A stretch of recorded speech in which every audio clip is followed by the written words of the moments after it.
Hello everyone, welcome back to our channel Arunodayam Biology. Today we are going to learn about a respiration topic from life processes chapter. Respiration from our life processes chapter. So already in our previous videos we have learned how nutrition takes place in case of living organisms. That too both in case of plants and also in case of unicellular and multicellular organisms, isn't it? So we have seen how nutrition takes place in case of plants. We have seen how photosynthesis takes place in them. In case of unicellular and multicellular organisms, we have seen how digestion takes place in them, isn't it? So in case of human beings, we have seen how the complex food materials will get digested into simpler forms and how these simpler food materials will get absorbed into blood and supplied to the cells, isn't it? So we have seen in our previous videos how nutrition takes place in case of human beings. The purpose of nutrition is to obtain energy from the cells, isn't it? The main purpose of nutrition is to obtain energy from the food material. If we consider that process as a movie, nutrition is the first half of the movie and respiration is the second half of the movie. Okay, so in our first half of the movie, in the first part, we have seen how the complex food material is getting converted into simpler form and how it is being supplied to cells through blood. So now we have to see how the cells convert that simple food material into energy. Okay, let us see what is respiration. Let us see first the definition of respiration. Respiration is a biochemical process in which the cells of an organism obtain energy by oxidation of glucose molecule resulting in the release of carbon dioxide and water. Simple. Respiration is a biochemical process. Actually, it is a process which involves so many chemical events, so many chemical reactions. These chemical reactions are taking place in bio, that means in living cells, isn't it? That's why we can call this process as biochemical process. Okay, so this process involves so many chemical reactions. That too, those chemical reactions are taking place in living cells now. That's why we are calling this respiration process as a biochemical process in which the cells of an organism obtain energy. So in this process, what happens? The cells will obtain energy from where? By oxidation of glucose molecule. Already during digestion, complex food material is digested into simpler form now. So during digestion, that means during nutrition, complex food material is converted into simple form and it is supplied to the cells through blood. So these cells will oxidize this glucose molecule. Oxidation means addition of oxygen atom. That means oxygen is added to this glucose molecule and then this glucose molecule will break and release, resulting in the release of carbon dioxide and water. So what happens when oxygen combines with glucose? This glucose molecules will break and releases energy, and along with this energy, carbon dioxide and water is also released. Okay, this is the process of respiration. It is a biochemical process. That means chemical reactions taking place in living cells. In this process, the cells will obtain energy from glucose molecule. How? By oxidation of glucose molecule. That means oxygen will combine with glucose molecule and breaks this glucose molecule, resulting in the release of energy along with carbon dioxide and water. Okay, so this whole process takes place in the form of several chemical reactions, and this process takes place in the presence or in the absence of oxygen. Actually, the whole process has to take place in the presence of oxygen. Okay, sometimes this process takes place even in the absence of oxygen also, depending on the situations. Depending on situation, sometimes some organisms and some cells perform this respiration process. That means some cells, some organisms will break this glucose molecule even in the absence of oxygen also to release energy. So now we have to learn how this process takes place. So in different organisms, in different cells, this breaking of glucose molecule, that means oxidation of glucose molecule, takes place in different methods. It takes place in different ways. So now we are going to learn what are these pathways or what are these methods of oxidation of glucose in different organisms. Let us see how breakdown of glucose molecule takes place in various pathways. Okay, how glucose molecule breaks in different pathways. So based on the presence or absence of oxygen, breakdown of glucose molecule takes place in various pathways. Let us see how it takes place. So in all these pathways, the first step is common. The first step is common for all the pathways. What is the first step is glucose converting into pyruvic acid or pyruvate. Glucose converting into pyruvic acid or pyruvate is the first step. It is a common step for all the pathways. So what happens? What happens in the first step is actually glucose formula is C6H12O6. It contains 6 carbon atoms. It is a 6 carbon compound. It contains 6 carbon atoms. So this 6 carbon compound glucose will break down into 2 molecules of pyruvic acid. 2 molecules of pyruvic acid. Pyruvic acid is also called as pyruvate. So it converts into 2 molecules of pyruvic acid which contains 3 carbon each. So each pyruvic acid contains 3 carbon. So 2 molecules are produced. That means 2 into 3, 6 carbons. So 6 carbon glucose molecule will break down into 3 plus 3 pyruvic acid molecules. So that process is called as a glycolysis. Glycolysis. Lysis means breakdown. Glyco means glucose. So breakdown of glucose molecule into pyruvic acid is called as a glycolysis, which takes place in the cytoplasm of the cell. Already we know that our cells contain some liquid portion called as a cytoplasm, isn't it? Jelly-like substance present in our cells is called as cytoplasm. So this first process takes place in the cytoplasm of the cells. So along with pyruvic acid, we will get some amount of energy also. Next step depends on the absence or presence of oxygen. Depends on the presence or absence of oxygen. So what happens here is pyruvic acid next in the absence of oxygen, that means if oxygen is not available, then in case of some microorganisms like yeast, this pyruvic acid will convert into ethanol plus carbon dioxide and energy. So in case of some microorganisms like yeast, in the absence of oxygen, the pyruvic acid will break down and releases ethyl alcohol or ethanol, and along with ethanol, carbon dioxide and energy are released. This ethanol is a 2 carbon compound. 2 carbon compound. Pyruvic acid is a 3 carbon compound. No? 2 carbon compound plus carbon dioxide as 1 carbon. So tally it. 2 plus 1, 3. So ethanol, pyruvic acid will break down into ethyl alcohol in the absence of oxygen in case of some microorganisms like yeast, and this process is called as fermentation.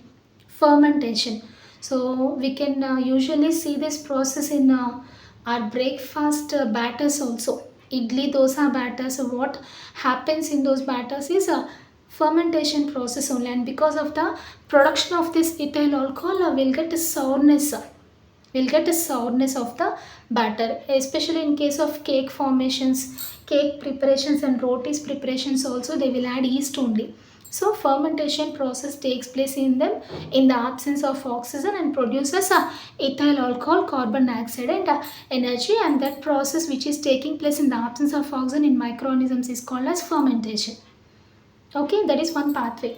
Second pathway is in case of our muscle cells, that means in case of animals and human beings muscle cells, lack of oxygen, that means if insufficient amount of oxygen is available, if oxygen is not sufficient or if oxygen is absent, then this pyruvic acid will break down into lactic acid and energy in order to give instant energy to our muscles. If our muscles need instant amount of energy, then even though if the oxygen is not sufficient, still by using that insufficient amount of oxygen, this pyruvic acid will break down and releases energy along with this lactic acid. So this lactic acid is a 3 carbon compound, and because of the accumulation of this lactic acid, we will get muscle pains. So this lactic acid will accumulate in our muscle cells.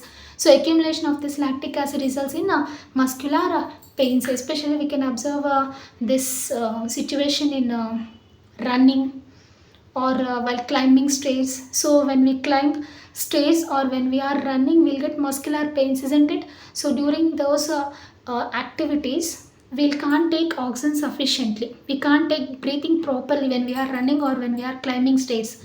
So in that situation, that means in the lack of oxygen situation, our muscle cells produces lactic acid energy by breaking this pyruvic acid. That energy is used for performing our activity. That means that energy is used to keep our body in running position or keep our body in climbing the stairs position.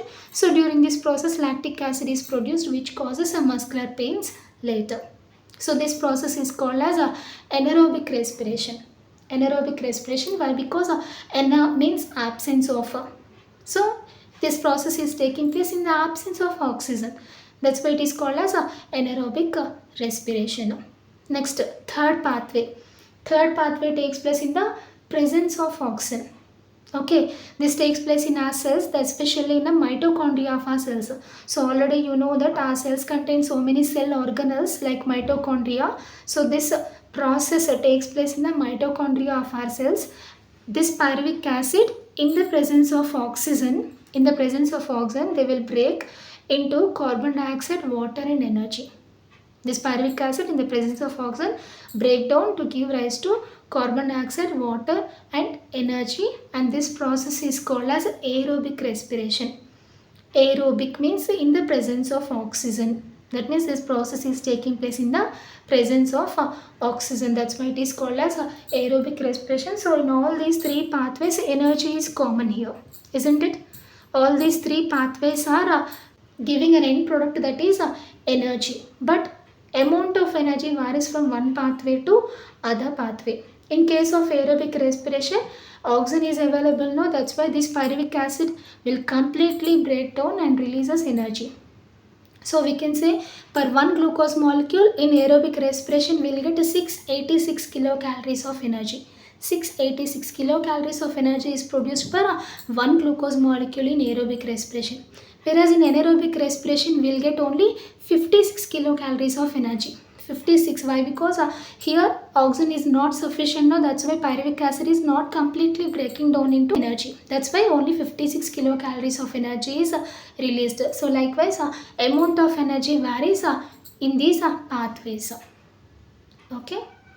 So that is how breakdown of glucose molecule by various pathways takes place. So for all these steps, the first step is common glycolysis, and this whole process does not take place in one or two steps actually. Glucose does not give rise to energy in one or two steps. It will take a number of steps. So this energy is released in intervals of time. So per one glucose molecule in aerobic respiration we are getting 686 kilocalories of energy, but this energy is not released at once. This energy is released at intervals of time. Okay.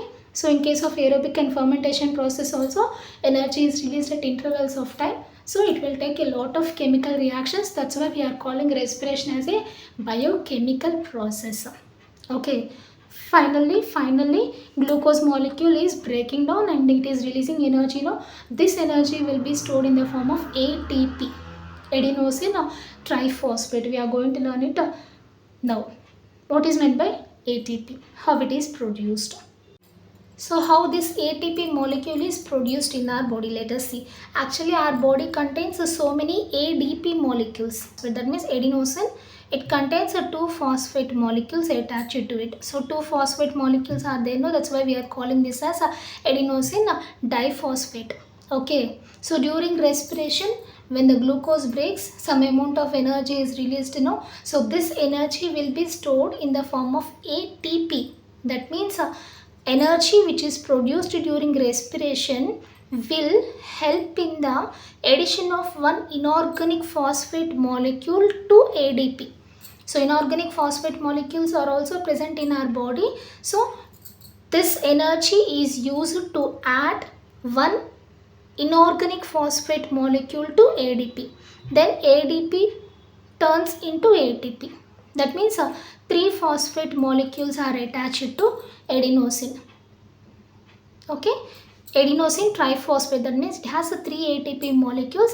Third phosphate molecule is added to ADP by using the energy which is released during respiration. Okay, and whenever we need energy, for example, At present I am teaching you lesson. Okay, I am writing on the board, I am explaining you.